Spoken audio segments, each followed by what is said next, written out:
Today I'm celebrating International Monkey Day.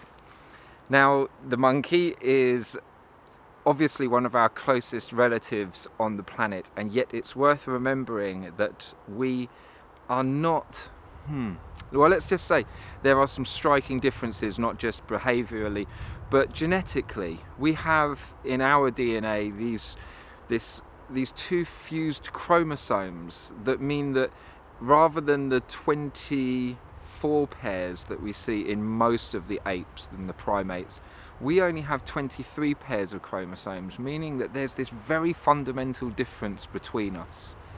We are not exactly their strict descendants. There's definitely a mystery about how come these chromosomes were fused together and the accident of nature by which or possible accident of nature that led to our existence here on this planet.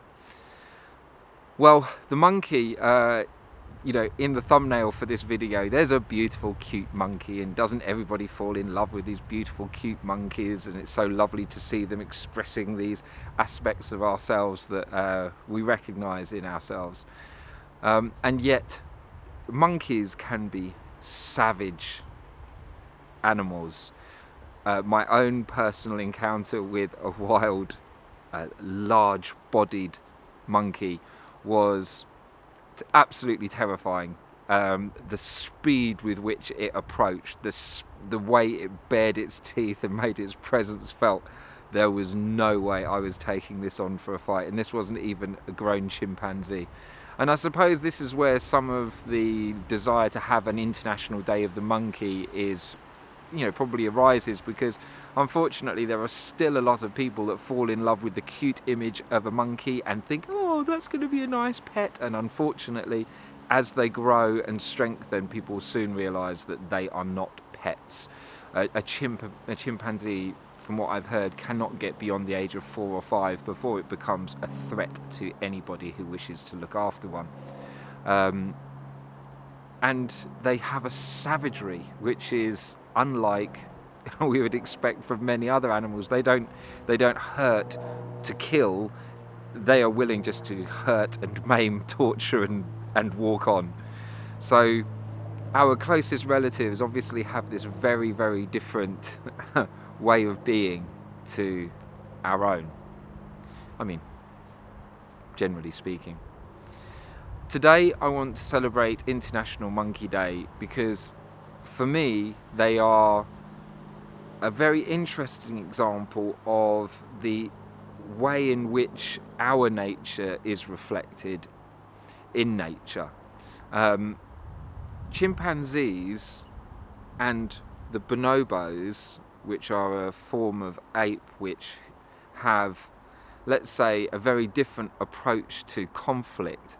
Whereas chimpanzees will tear each other's heads off in a conflict, the bonobos resolve their conflicts through sexual interaction between all members of the tribe.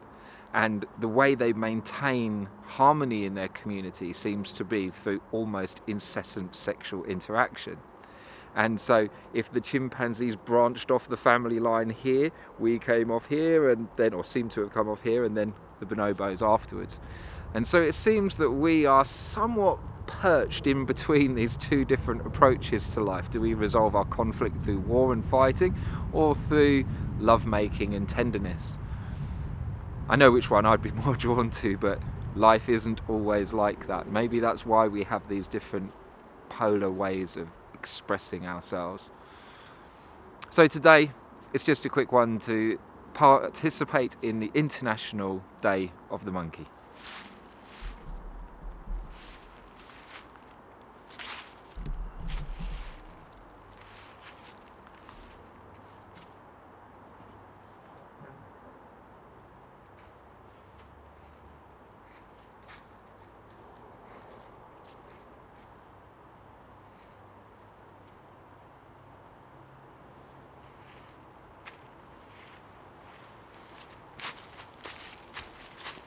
Oh, what the fuck? Oh, you're fucking joking me.